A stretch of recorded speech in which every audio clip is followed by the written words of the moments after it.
반갑습니다. 지난 주간에 전했던 말씀 중에 복습이라고 제가 해놓은데 몇 구절만 보고 오늘 말씀 전하겠습니다. 갈라디아서 5장 13, 14절에 바울 사도를 통해서 여러분과 저한테 당부하는 그런 말씀이 주어져 있죠. 명령으로 주어져 있습니다. 형제 자매들아, 사랑으로 서로를 섬기라고. 이웃을 사랑하라는 소리입니다. 성경에서 사랑의 기준은 매우 높다고 그랬죠. 어느 정도 사랑하라고요? 14절, 너는 이웃을 네 자신처럼 사랑할지라 라고 명령하고 있습니다. 현실적으로 매우 어렵게 느껴지만 반드시 이렇게 할 수 있도록 애써야 됩니다. 로마서 12장 9절 보면 사랑할 때 그 사랑에 가식이 없게 하라. 마음에서 우러나는 진정한 사랑을 해야지 그냥 남들 보니까 꾸미는 그런 사랑을 해서는 안 된다 이 말이죠. 에베소 4장 25절, 항상 우리가 살 때 거짓말을 치우고 진리를 말하라. 하나님이 주신 말씀대로 지켜 행하라까지 확장해 볼 수 있습니다. 로마서 12장 21절, 삶의 당부를 또 주고 있습니다. 악에게 정복당하지 말라. 오히려 선으로 악을 정복하라 이렇게 했습니다. 남들이 나한테, 이웃이 나한테 악한 행위를 하면 그걸 나는 대로 받았으니까 말로 갚겠다 이런 사고방식을 갖지 말고 오히려 그에 해당되는 만큼 선한 행위를 하면 그 사람도 회개하고 다시 선행할 수 있을 거 아니냐 이 말입니다. 고린도전서 10장 24절 보면 누구도 자기 자신의 것이 아니라 각 사람 모두가 다른 사람의 풍요를 구하라. 매우 어렵게 느껴지는 명령이지만 이런 삶을 살도록 해줘야 됩니다. 나만 잘 되기를 바라는 마음은 없애자 말입니다. 누가복음 6장 31절, 가장 기본이 되는 행동 원칙이죠. 사람들이 너희에게 행하기를 너희가 바라는 대로 너희도 그들에게 그와 같이 행하라. 저 사람이 나한테 이렇게 해줬으면 쓰겠다라고 바라면 오히려 그게 아니라 내가 저 사람한테 이렇게 해줬으면 쓰겠다. 이걸 솔선수범해서 더 행하라 이 말입니다. 그리고 삶에서 로마서 12장 16절, 낮은 처지의 사람들한테 어쩌라? 겸손하라. 자신을 높이지 마라. 항상 교만 부리지 마라. 겸손하게 살자 이 말입니다. 벌써 2024년도 시작한 지가 엊그제 같은데 5월입니다. 근데 5월은 이 세상에서 말하는 일명 가정의 달이죠. 특히 오늘은 자식들을 위해서 국가가 정한 특별한 날, 어린이날이기도 하고 또 며칠 지나면 부모들을 위해서 정해놓은 특별한 날도 있고 또 선생님들을 위해서 정해놓은 특별한 날도 있고 또 그런 특별한 날들 말고도 5월은 여러 가지로 특별한 날들이 많습니다. 저 개인적으로 봐도 5월은 그렇게 마음이 가볍지는 않은 달입니다. 항상 무겁게 사는 그런 달이기 때문에 오늘 이 시간에는 성경이 말하는 이 부모 자식에 관한 구절들을 살펴보면서 부모인 우리들 또는 자식인 우리들한테 하나님께서 어떠한 내용의 말씀들을 주시는지 살펴볼까 합니다. 여기 계신 여러분들 중에는 부모인 분도 계시고 아직 부모는 아니고 누군가의 자식인 분도 계시고 또 부모면서 동시에 자식인 분도 계실 겁니다. 이 자리에서 그 어떤 입장이건 주어지는 각 구절이 내 자신에게 주어진 말씀이다 라고 여기고 잘 듣기를 부탁드립니다. 아마도 세상 부모들의 제일 큰 관심사는 자식 키우는 일일 겁니다. 흔히들 자식 농사 짓는 거라 그러죠. 자식 교육시키는 거예요. 제 경험으로 봐도 참 어려운 일이라 생각됩니다. 자식 농사가. 흔히 이 자식 키우는 일, 이걸 농사에 비유해서 말을 하잖아요. 그래서 어떤 사람은 자식 농사를 잘 지었다, 누구는 자식 농사 망쳤다. 그래서 오늘 말씀의 제목도 그렇게 달아봤습니다. 자식 농사를 하고 점점점 그랬죠. 어떻게 할 것인가, 잘 지었냐 못 지었냐, 뭐 이런 등등의 말입니다. 성경에는 이 자식 농사를 잘 지은 경우보다는 오히려 자식 농사를 망친 그런 유명 인물들이 많이 등장합니다. 왜? 그걸 교훈 삼아 너희들은 잘해라, 이 말씀이겠죠. 근데 그런 기록을 하나님이 많이 주신 이유는 금방도 말했지만 그걸 거울 삼아서, 교훈 삼아서 너희는 바르게 잘 교육시켜라, 이런 하나님의 뜻이 담겨져 있다고 여겨집니다. 여러분들, 예를 들어서 인류의 시조인 아담의 경우 자식 농사 잘 지었어요? 큰아들 가인, 자기 동생 아벨을 죽인 살인자였잖아요. 자식을 살인자로 키운 아담, 단적으로 말하면 자식 농사 망친 겁니다. 뭐 왜 그랬을까요? 아마도 자식 교육이 잘못됐으니까 그랬을 겁니다. 여기 창세기 4장 1절하고 8절을 보면, 그리고 아담이 자기 아내 이브를 알았더라. 성경에서 남자가 여자를 알았더라, 여자가 남자를 알았더라 하면 어떤 몸의 관계를 맺었더라, 이 말입니다. 그리하여 그녀가 수태하여 가인을 낳고 말했더라. 큰아들 가인을 낳았어요, 이브가. 그리고 뭐라고 합니까? 내가 주님으로부터 남자를 얻었도다 라고. 이제 기뻐서. 그리고 이제 8절로 쭉 가보면, 그리고 가인이 자기 동생 아벨과 이야기를 나눴더라, 이런 기회가 있었어요. 그리고 그들이 들에 있을 때 가인이 자기 동생 아벨을 대적해 일어나 그를 죽이는 일이 있었더라. 뭐 이런 일이 있었더라, 이런 영어를 it came to pass라고 주고 있습니다. 뭐 이런 기록된 내용으로 봐서 아담의 큰아들 누구는, 가인은 살인자였구나. 분명 아담은 자식 교육 잘 못 시켰구나, 자식 농사 망쳤구나, 이런 사례를 볼 수 있습니다. 그래서 오늘은 그런 사례들을 한번 보면서 우리가 마음속으로 다짐을 하자는 겁니다. 잘하자고. 또 창세기 49, 3절에서 4절 보면 야곱의 케이스입니다. 여러분들, 야곱은 12아들을 키웠지만 그 12아들들 중에서 요셉을 제외한 나머지 아들들은 바르게 자라지 못했어요. 심지어 형제들이 작당해서 모의해서 자기들의 동생인 누구를, 요셉을 장사꾼들한테 팔았잖아요. 요즘으로 말하면 인신매매했어요. 엄청난 죄죠. 그에 대해서 또 얘들은 거짓말했고, 또 더더욱 나아가서 장남인 누구, 루벤이 있어요. 장남 루벤은 자기 아버지 야곱의 척, 자기로 보면 새엄마죠. 새엄마인 빌하를 범하는 그런 폐륜을 저질렀어요. 뭐 이런 것들로 봐서 야곱 자식 농사 망쳤답니다. 왜? 교육을 제대로 안 시켰습니다. 거기 창세기 49, 3에서 4절 보면 루벤아, 야곱이 나중에 그 12아들 각각한테 복을 빌어주면서 해주는 말입니다.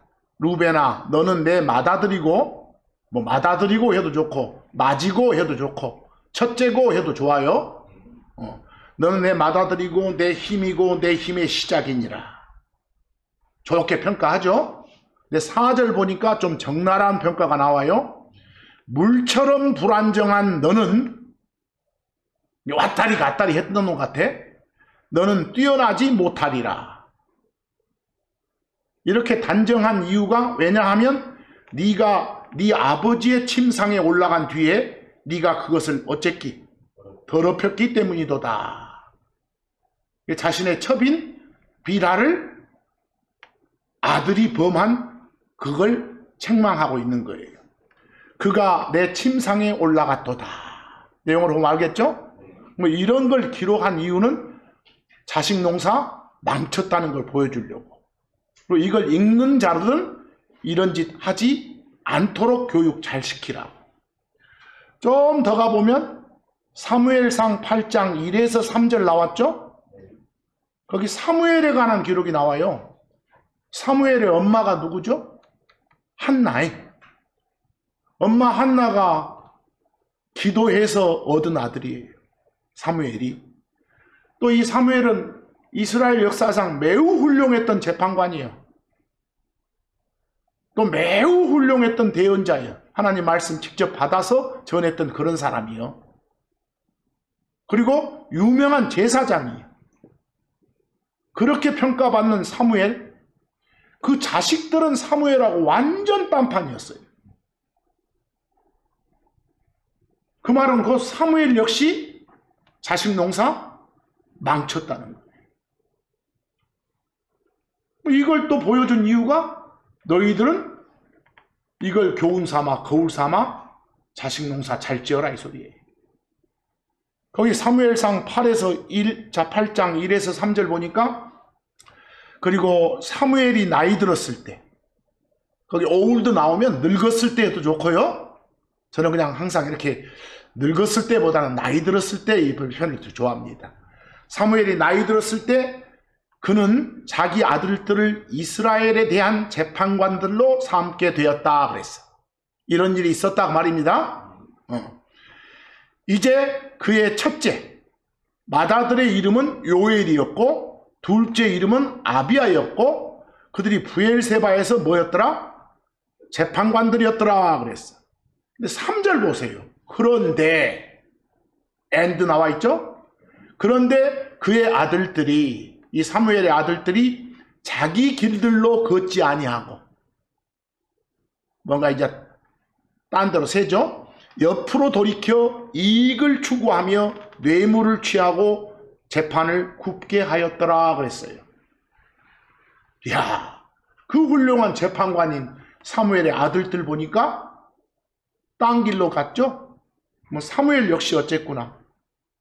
자식 농사 망쳤구나 그 말입니다.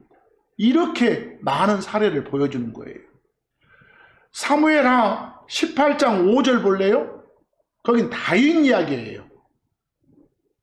이스라엘에서 매우 위대한 왕으로 여겨지고 성경의 중심 인물 가운데 하나인 그런 다윗도 자기 아들 압살롬, 아들 새끼가 아버지 다윗을 향해서 반역을 일으켰잖아요.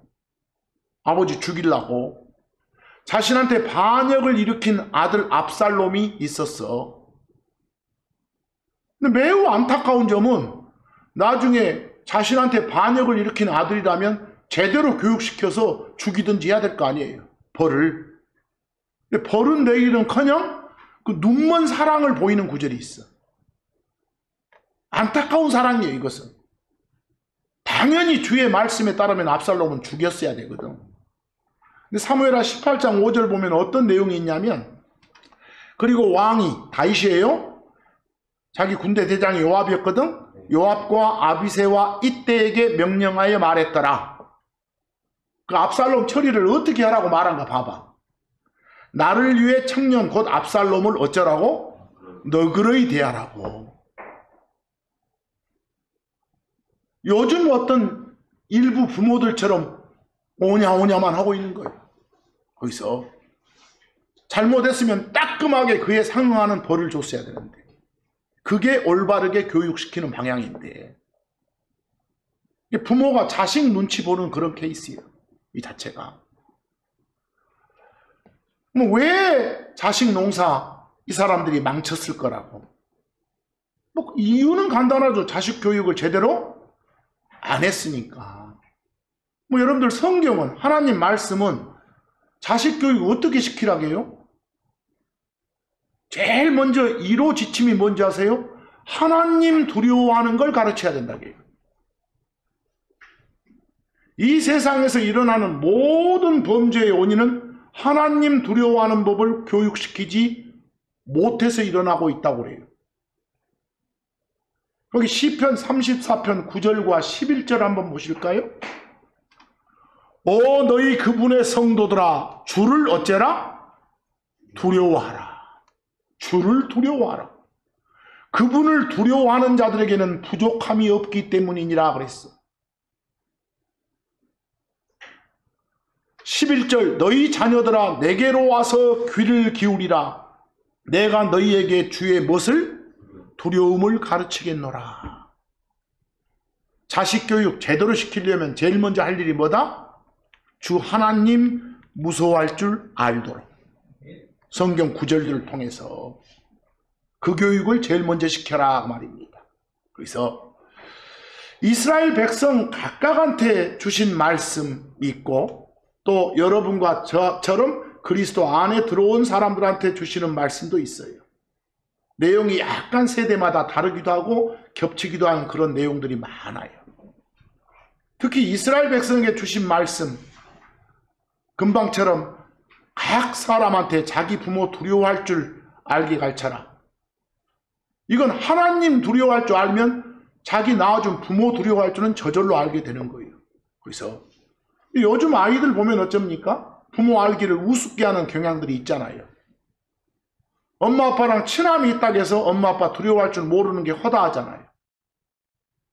뭐 이런 아이들을 통해서 정상적으로 매를 통해서 징계를 통해서 벌을 통해서 채찍을 통해서 자식 교육을 제대로 시켜야 되겠죠. 여러분들 레위기 19장 3절 한번 보실래요? 레위기는 모세를 통해서 이스라엘 사람들을 대상으로 주신 법이니까 여러분과 저는 행하지 않아요. 참고할 뿐이지. 너희 각 사람 다 자기 어머니와 자기 아버지를 어째라? 두려워하고 내 안식일들을 지킬지니라. 부모 두려워하라 라고 했습니다. 근데 제일 먼저 할 일은 누구 두려워하는 법을? 하나님 두려워하는 법을 가르치면 당연히 그 사람은 바른 길 안에서 자기 부모 두려워할 줄 알게 된다는 거예요. 참고적으로 성경은 자식에 대한 부모의 위상을 엄청나게 높게 잡고 있습니다. 그러니까 성경에 이런 구절이 있다는 사실만 자식들에게 알려줘도 무서움을 교육시키는데 매우 큰 효과가 있을 거라 생각됩니다. 그래요? 거기 참고 1 한번 봐보실래요? 얼마만큼 자식에 대해서 부모 이상을 높이고 있는지요? 모세를 통해 주신 법에서요. 출애굽기 21장 15절. 요즘 우리들이 보면은 깜짝 놀랄 만한 그런 내용이에요. 그리고 자기 아버지나 어머니를 치는 자는, 친다 그 말은 때린다 그 말이에요. 스마이트. 반드시 죽음에 처해질지니라 그랬어. 죽이라는 거예요. 엄마 아빠한테 손을 대는 자는 죽이라는 거예요. 여기 현대적인 우리한테는 그건가 상상이 안 될 정도의 처벌이잖아요. 그건 명령이에요. 출애굽기 21장 17절 더 높아지죠. 그리고 자기 아버지나 어머니를 뭐 하는 자는? 저주하는 자는. 여러분들 저주한다, curse는 욕한단 말이에요. 욕한다. 못된 말 하는 거예요. 엄마 아빠한테. 그런 자는 반드시 죽음에 처해질지나 그랬어. 엄청나지 않아요? 결국은 자식들이 생물학적인 부모한테 순종해야 된다. 이걸 성경이 보여주고 있는데요. 자기 자신을 부모의 권위 아래 두고 부모한테 순종하는 일은 옳은 일이라고 성경은 말하거든. 또 그렇게 해야만이 그게 하나님을 매우 기쁘게 한다고 말하거든. 동시에 좀 더 읽어보면 자식 농사 지을 때, 자식 교육시킬 때 주의사항도 있어요. 아까 부모한테 순종하라는 게 꼭 모세를 통해서 이스라엘 사람들에만 주어진 법이다라고는 생각되지 않아요. 에베소서 보니까 우리 신약 크리스천들을 향해서도 똑같은 명령이 주어지고 있거든. 자녀들아 주 안에서 너희 부모들에게 어째라? 순종하라고. 그게 옳은 거니까 순종하라고.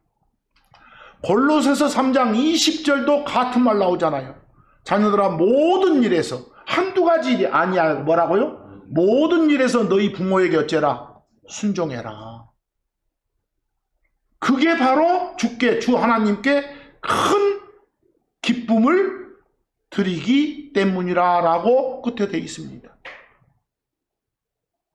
하나님 기쁘게 해드리고 싶다? 부모한테 순종해라 그 말입니다. 거기서. 그런데 자식을 향해서만 부모한테 명령을 주는 건 아니에요. 가정에 다르니까. 그 에베소서 6장 4절 보면 그리고 너희 아버지들아, 또 여기 아버지들아 나오니까 아버지만 해당되고 어머니나 이러지 말고 부모들아 이 말을 갖다 이렇게 표현한 거니까. 여러분들 그 문학적 수사법 중에 제유법이란 게 있죠. 한 부분을 들어서 전체를 나타내는 그런 표현들. 빼앗긴 들에도 봄은 오는가 하면 들은 나라 전체, 국토 전체의 일부지만 그 들이란 일부를 통해서 전체를 나타내는 그런 문학적 수사법, 제유법. 그런 표현이 매우 많아요. 성경에서 예를 들어서 내가 너를 싫어한다. 이걸 갖다 하나님께서는 내 혼이 너를 싫어해. 이렇게 표현해요. 뭐 하나님의 몸이나 하나님의 영은 싫어 안 합니까? 이렇게 하지 말고 내 혼이 너를 싫어해. 그 말은 하나님의 영혼 몸 중에 혼이라는 그런 일부를 들어가지고 하나님 전체를 나타내는 그런 표현법도 너무너무 많아. 그런 표현법을 모르니까 이제 엉뚱한 소리들을 하게 되는 거예요. 그치? 자, 너희 부모들아, 너희 자녀들을 자극에 경록해 하지 말라. 참 요즘 우리 부모들 입장에서 얼른 이해가 안 되는 말이에요. 괜히 그냥 어떤 논리도 없이 아무 까닭도 없이 이유도 없이 자신이 나이 먹은 부모라 해서 자식한테 막 까닭도 없이 혼내가지고 성질나게 만들어. 자식들을 그렇게 하지 말라는 거예요. 부모들도. 오히려 주의 교육과 훈계 안에서 그들을 어째라? 양육하라. 하나님 말씀으로 키우라는 소리입니다. 지 생각, 지 주장하지 말고. 골로새서 3장 21절도 같은 말 나오죠. 아버지들아 너희 자녀들을 자극하여 화나게 하지 마라. 오냐 오냐만 하지 말라는 소리. 그 오냐 오냐 이렇게 하고만 있는 게 아니라 막 꾸중도 해야 돼. 왜? 정당한 이유가 있을 때. 괜히 그냥 성질나게 하지 말고. 그래서 똑같은 인격체니까 이것이 그들이 낙담치 않게 하려 함이니라 라고 그랬어. 그러니까 오늘 이 시간에 이런 구절들 보면 부모들을 대상으로 어떤 교육만 나온 게 아니라 자식들을 대상으로 교육도 나오잖아요. 쭉 보면서 읽어주시라고. 여러분들 그 참고 2에 보면 이 모세를 통해서 이스라엘 백성들한테 주신 하나님 말씀인데, 야, 이거 보면 부모한테 불순종하는 자식들이 있으면 심지어 그 자식들 돌로 쳐 죽이라고 해요. 끔찍스러워. 우리가 요즘 보면 세상 어느 부모가 자기 자식 잡아서 돌에 맞아 죽게 하겠습니까마는 그런 아들은 그렇게 죽음에 처하게 하는 게 하나님의 뜻인 것은 분명해. 이 정도로 자기 부모한테 순종하는 게 중요하다는 걸 기록으로 보여주심으로써 자기 부모에 대한 위상을 높이면서 자녀들한테 부모들에 대한 순종을 강조하는 거예요.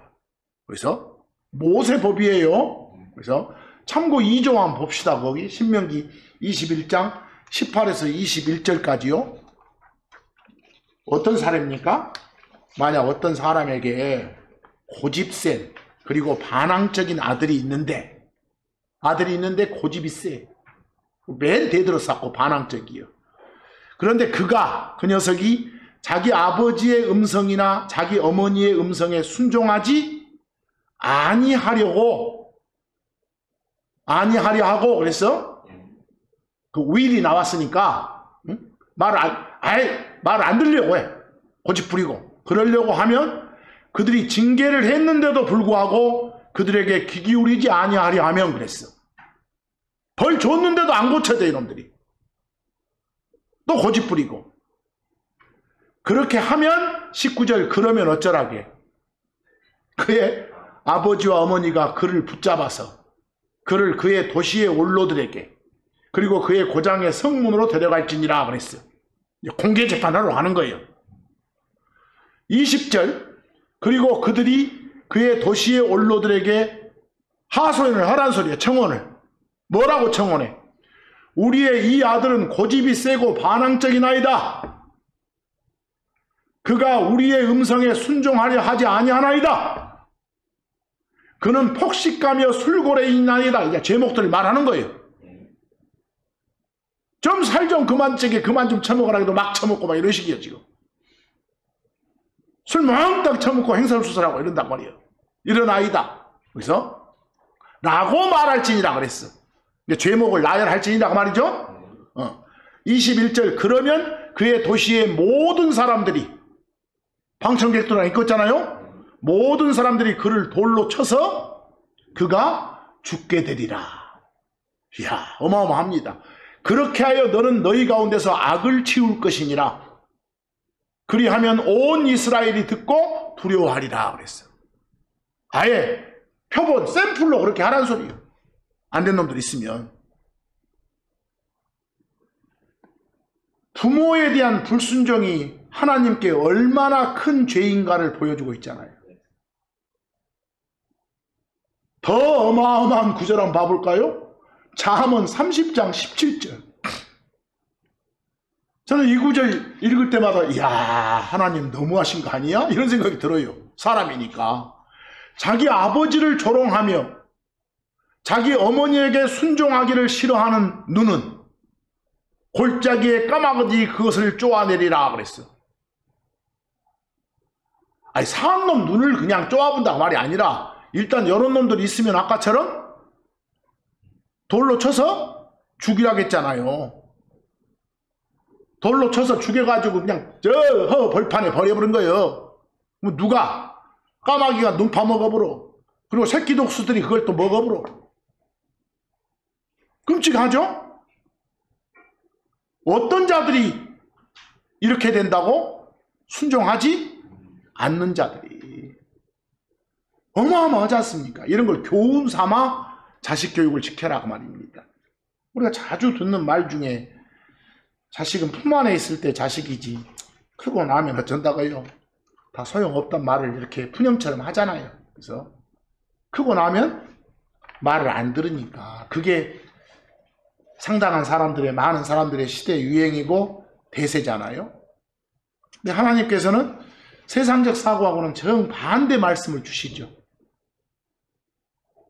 세상적 사고와는 정반대 말씀이 주면 하나님 말씀이 옳다 생각하고 그 말씀으로 교육을 시켜줘야 돼. 하나님 두려워하고 하나님께 순종하는 걸 그러면 어떻게 가르쳐야 될까? 하나님 두려워하는 법을, 하나님께 순종하는 법을 어떻게 가르치실래요, 여러분은? 여러분이 만약 부모라면 부모인 내가 하나님 두려워하고 순종하는 걸 보여줘야 돼. 거기서. 그런 다음에 자식한테 순종 교육을 시켜야지. 그런 다음에. 자기는 안 그러면서 순종 교육을 시키면 아이라도 자식이라도 콧방귀 낄 수밖에 없으니까. 성경에 따르면 부모 자식 관계는 대등하고 평등한 관계가 아니에요. 순종 복종의 관계지. 근데 요즘에는 순종 복종 이 말씀이면 뭐 권위주의적이다, 뭐 구시대적이다라고 생각하는 사람인데 그렇지 않기를 바랍니다. 세상적인 표현으로 친구 같은 아버지란 말 쓰죠. 친구 같은 아버지는 세상이 지어낸 좋은 말일 뿐이지 성경적 가르침 아니에요. 근데 지금 이 시대에 크리스찬 가정에서 가장 먼저 배우고 교육시켜야 할 것이 제일 먼저 부모에게 뭐 하는 거. 아까 넘버 1은 하나님 두려워하는 법이고 그 다음 부모에게 순종하는 법이요. 그러니까 집에서 부모한테 순종을 배우지 못한 아이가 학교 가서 선생님 말씀에 순종하겠어요? 안 해. 그런 아이가 사회에 나오면 직장 상사한테 순종하지 않아. 또 나라법에 순종하지 않아. 그런 아이들은. 성경이 자녀 교육을 어떻게 시켜야 되는지 지금 가르친 1호 중에 하나가 부모 공경하도록 가르쳐라. 하나님 두려워하는 법을 통해서 말이에요. 바울 사도가 그 모세를 통해서 준 그 10가지 명령이 있잖아요. 이스라엘에게. 일명 뭐? 10계명. 거기를 참고 삼아 가지고 주신 명령이 있어요. 에베소서 6장 2에서 3절 우리 자주 봤어요. 이거 매년 이맘때 되면. 여러분한테 주신 명령이에요. 네 아버지와 어머니를 어째라? 공경하라 그랬어. 그것은 약속을 가진 첫 번째 명령이니라 그랬어. 부모를 공경하라, 효도하라 이랬으면 효도하면 내가 이렇게 해 주겠다라는 약속이 이어져. 근데 일명 10계명 중에 이것 빼고 나머지 9개는 뭐 해라 하지 마라만 있어. 하면 이렇게 하겠다라는 약속 없어. 안 하면 이렇게 하겠다는 약속 없어. 하지만 이 명령만 하면 이렇게 해 주겠다는 약속이 딸려 있어. 그래서 이 명령을 약속을 가진 첫 번째 명령 이렇게 말하는 거예요. 거기서 그러면 어떤 약속이 있습니까? 부모를 공경하라, 부모한테 효도하라. 그렇게 하면 너 일 잘 풀리게 해주겠다. 네가 잘 되게 해주겠다 말이요. 또 그렇게 하면 땅에서 오래 살게 해주겠다. 장수. 거기서 어쩌면 그렇게 해주겠다고? 효도하면 이렇게. 이런 약속이 딸린 그런 명령이에요. 뭐 실제로 한번 참고 3 한번 가봅시다. 참고 3. 모세를 통해서 이스라엘에 준 10가지 명령들이 있죠? 그걸 한자어로는 뭐라 한다고요? 10계명 그래요. 우리는 그냥 10가지 명령들 이렇게 썼지만 10계명 이럽니다. 적어도 10계명 정도는 기억하고 있는 게 좋을 수도 있어요. 첫 번째, 너는 내 앞에 다른 신들을 두지 말라. 이게 첫 번째예요. 그에 결부된 약속은 없죠? 두 번째, 너는 너를 위해 어떤 색인 형상도 만들지 말지니라. 너는 그것들에게 절하지 말고 또한 그것들을 섬기지도 말지니라. 어떤 형상 만들어 놓고 막 절하고 섬기고 하는 그런 짓거리 하지 말라가 두 번째예요. 세 번째, 너는 주 네 하나님의 이름을 헛되이 취하지 말지니라 그랬어. 이게 세 번째예요.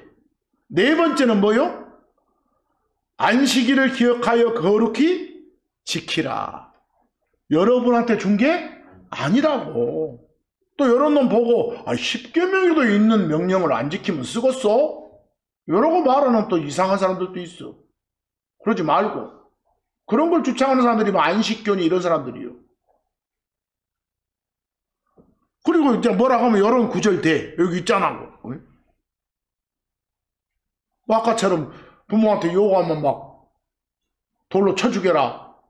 여러분 꼭 그렇게 할 거예요? 다섯 번째 명령 보니까 뭐가 나와? 네 아버지와 네 어머니를 어째라? 공경하라. 존중하고 높이고 효도하라는 소리요. 그런데 그 다음에 약속이 딸리죠. 뭔 약속을 해줘? 그리하면 주 하나님이 네게 주시는 그 땅에서 네 날들이 어째라? 길리라. 그 가나안 땅 들어가서 오래 살게 해주마고 말이요. 그런데 여러분, 아까 우리 에베소서 보니까 부모한테 효도했을 때, 부모한테 순종했을 때, 부모에게 공경했을 때 주어지는 복이, 약속이 더 크죠. 장수만 있는 게 아니라 뭐 또 있었어? 하는 일 잘 풀리게 해준다고 돼 있잖아요. 우리한테 훨씬 더 멋진 약속을 주시잖아요. 그리고 이제 6번째 약속은 너는 뭐 하지 말라? 살인하지 말지니라 그랬어. 참고적으로 여러분들 살인하지 말지니라 이런 명령이 여러분과 저한테는 안 주어져 있을까? 훨씬 더 이게 강도 높게 주어져 있어. 거기 요한 1서 3장 15절 한번 봐보실래요? 자기 형제를 미워하는 자는 누구든지 다 뭐라고? 살인자니라고. 살인한 사람이라고. 형제 미워하는 사람이 이웃을 미워하면 살인자라고. 그건 살인하는 거니까 살인하지 말라고. 뭐 오히려 요한 1서 보니까 우리 신약 크리스천한테 주어진 게 더 세죠. 거기서 뭐까지도 살인으로 보고 있으니까. 미워하는 그런 행위마저도 살인으로 보고 있으니까. 얼마나 강도가 높습니까? 7절, 7번째, 너는 간음하지 말지니라 그랬어. 남의 남자, 남의 여자하고 그냥 몸섞고 막 이렇게 하는 것만 일반적인 간음으로 보는데 이게 우리들한테 왔을 때는 훨씬 더 세지고 있어. 비교. 야고보서 4장 4절 보니까. 여러분과 저를 향해서 너희라 하면서 갑자기 너희와 동격으로 간음남들과 간음녀들아 그랬어. 나한테 간음남이래. 옆에 자매들한테 간음녀래. 깜짝 놀랄 만한 아니요? 너희는 세상에 대한 친교가 하나님께 원수됨을 알지 못하느냐? 세상하고 친해지고 이건 하나님하고 원수된데 그러므로 세상의 친구가 되고자 하는 자는 누구든지 다 하나님의 뭐요? 원수인이라고 그랬어. 뭐 여기 간음의 정의를 어떻게 내리고 있는 거예요? 세상과 친해지는 것, 세상과 몸 섞고 마음 섞는 것도 뭐다? 간음이다까지 확정하는 거예요. 십계명 모세법보다 훨씬 더 센 명령이에요. 우리한테는. 이거 그냥 읽으면서 야 이러고 됐겠지 하지만 우리는 어쩌요? 여러분 지난 한 주간 살았던 생각 한번 해봐. 세상하고 멀리 했어? 유튜브 본 시간이나 텔레비전 본 시간 한번 생각해봐. 잘못했습니다. 8절 너는 도둑질하지 말지니라.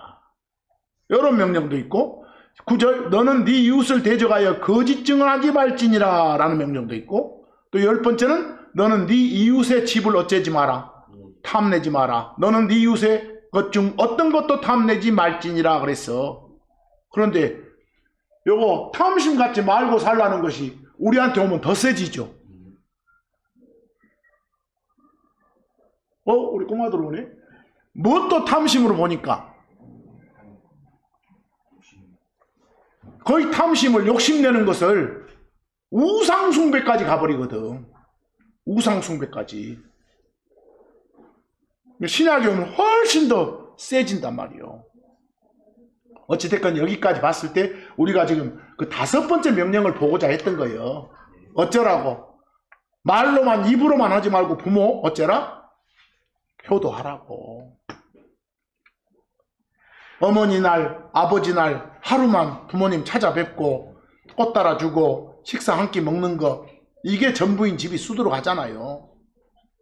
그날 용돈 몇 푼 그냥 드리는 그런 것이 마치 부모한테 효도하는 것처럼 여기는 사람들이 많잖아요.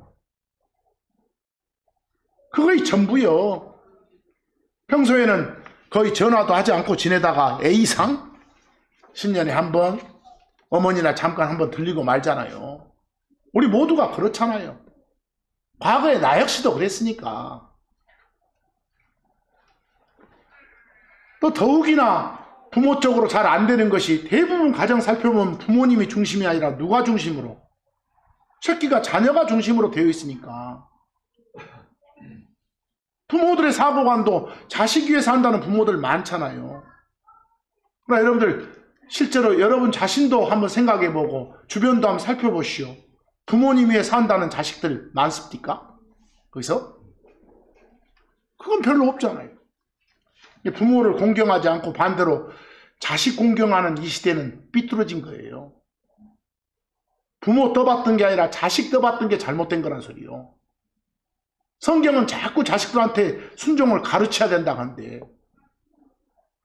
그럼 부모인 나는 내 부모한테 순종하는 모습을 어쩌줌으로써, 보여줌으로써 내 새끼한테 순종하도록 가르칠 수 있는 거예요. 또 부모인 나는 하나님 공경하는 법을 실제로 보여주면서 내 새끼한테 그러도록 가르칠 수 있는 거예요. 그래서 그런데도 불구하고 이런 관계들이 물구나무 선 집들이, 애들이 왕이 되어 있는 집이 얼마나 많습니까? 애기가 요구하는 거 해줘야 되고, 먹고 싶다는 거 대로 식단 짜주고, 애들 가고 싶은 대로 데려가주고, 결국 애들 모시고 살잖아요. 성경은 뭐라고 하는데? 생활의 중심을 부모 중심으로 해야 된다는데, 그래야 아이를 바르게 키우는 거라는데, 삶의 중심, 사고의 중심을 부모님 중심으로 꾸려나갈 때 애들이 효를 배우고 순종하고 공경하는 법을 배우게 되니까. 그래서 좀 더 어마어마한 말씀을 좀 더 볼까요? 부모를 순종하지 않는 일은 하나님이 직접 저주하시겠다는 게 하나님 뜻이에요. 신명기 27장 16절, 자기 아버지나 어머니를 업신여기는 자는 저주를 받으리라. 벌 받는다고요. 업신여기만 해도.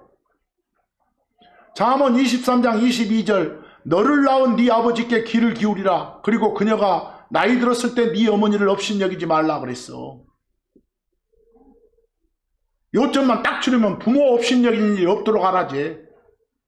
업신여긴다가 가볍게 보는 거요. 그래서 그러지 말라고. 잠언 1장 8절, 네 아버지의 훈계를 들으라. 그리고 네 어머니의 법을 저버리지 말라. 다 같은 말이에요. 같은 취지의 말을 달리 표현들을 하고 있으니까. 그래서 디모데전서 5장 4절, 오늘은 쭉 보면서 그냥 교훈을 받으면 되니까. 만일 어떤 과부에게 자녀들이나 손자들이 있거든 그들로 하여금 먼저 집에서 효성을 보이는 것, 그리고 자기들의 부모에게 보답하는 것을 배우게 하라 그랬어. 제일 먼저 자식 교육 시킬 때 부모한테 어쩌는 거? 효도하는 법을 가르쳐라. 제일 먼저 할 일이 그거다. 신명기 6장 6에서 7절 보면, 그리고 이날 내가 너한테 명령하는 이 말씀들을 네 마음속에 둘지니라. 그리고 너는 그것들을, 내가 너한테 주는 이 성경의 말씀들을 네 자녀들에게 부지런히 어째라? 가르치니라. 성경 교육시키는 게 순종법 가르치는 거예요. 하나님 두려워하는 법을 가르치는 거예요. 그래서 성경은 애들 교육시킬 때 징계할 일 있으면 확실히 징계를 하라고 그래요. 그래서 요즘에는 어디 가서 매만 들어도 바로 신고해 불잖아요. 시대가 그렇게 돼 있어가지고. 그래서 성경은 부모가 자식을 바로 잡으라고 해요. 오냐오냐만 하지 말고. 잠언 29장 17절, 네 아들을, 또 여기 아들만 나왔으니까 딸은요 이러지 말고, 자식을, 아들을 바로 잡으라. 바로 잡으라. 커렉트하라. 렉트가 그냥 똑바로 서는 거예요. 허투루 넘어지지 않도록 똑바로 세우라고 말이에요. 그리하면 그가 네게 안식을 주리라. 그래야 마음이 편하지. 부모도 참으로 그가 네 혼에게 기쁨을 주리라 그랬어. 그래서 뭐 네 몸한테 기쁨은, 네 영한테 기쁨은 이러지 말고 네 혼에게 그 말은 너에게 그 말이에요. 제육법이에요. 히브리서 12장 보면 확실한 또 교육 방법이 또 나와 있죠. 히브리서 12장 5절에서 7절 보니까, 히브리서 12장 5절에서 7절, 그리고 자녀들에게 그러하듯이 너희에게 이르시는 그 권면, 곧 내 아들아 너는 주의 징계하심을 멸시하지 말라. 또한 네가 그분께 책망당할 때 기진하지 말라 그랬어. 우리가 잘못 살면 하나님이 우리한테 벌 주셔. 내가 열심히 했는데도 일이 잘 안 풀릴 때도 있어. 똑같이 나는 이런 것 같은데 남들은 어디 그리스도 밖에 있는 새끼들은 잘 된 것 같은데 나는 안 될 때도 있어. 그거 하나님이 일부러 그러실 수도 있어. 그런 고난과 징계를 일부러 주실 수도 있어. 근데 그런 걸 잊고 살면 안 돼. 6절 왜? 이는 주께서 사랑하시는 자를 그분께서는 어쩌신다고? 징계하시고 그분이 받아들이시는 아들마다 징벌하시기 때문이라 그랬어요. 내게 고난이 없으면 내가 그리스도인으로서 살고 있는데도 나한테 어떤 고난들이 애로사항들이 없으면 내 하나님 새끼 아니다는 걸 반대로 입증하는 것이 되니까. 내가 지금 당하는 고난이 하나님이 주신 나의 고난일 수도 있으니까. 7절 만일 너희가 징계하심을 견뎌내면 하나님께서는 너희를 아들들처럼 대해주시느니라 그랬어요.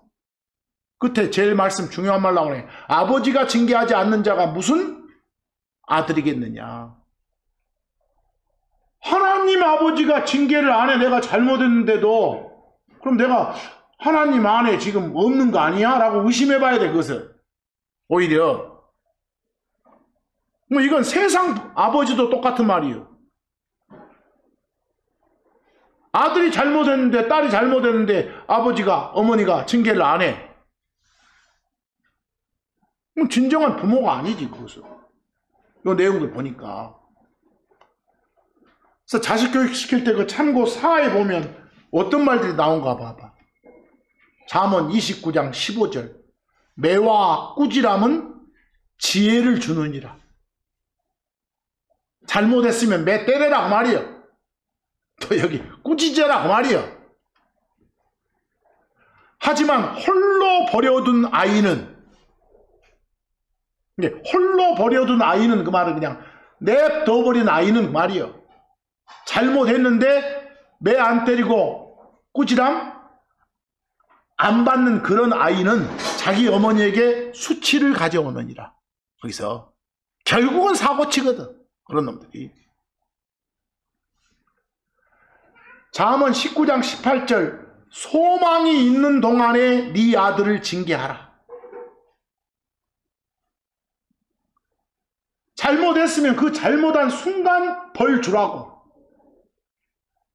꾸짖으라고. 그래야 고쳐질 희망이 있지. 나중에 그대로 놔둬가지고 방치해가지고 도저히 역전 불가능할 상황까지 갔을 때는, 희망 없는 상황까지 갔을 때는 돌이켜지지 않아. 그리고 그의 울음으로 인해 네 혼이 봐준다 말이요. 봐주지 않게 하라. 잘못했는데 내가 뭐라고 하니까 소위 말한 악어의 눈물을 흘려. 애가. 그럴 때 그것 보고 또 마음 약해져가지고 또 혼내던 거 중단하지 말란 소리요. 정확하게 그냥 잘못 지적하고 꾸짖고 해주란 소리요. 여기서 그 자식의 울음으로 인해 네 혼이 봐주지 않게 하라. 여기서 네 혼이 봐준다고 말은 네가 봐준다고 말이요. 이런 것들이 제휴법이라니까. 여기서 너무너무 많아 그런 표현이.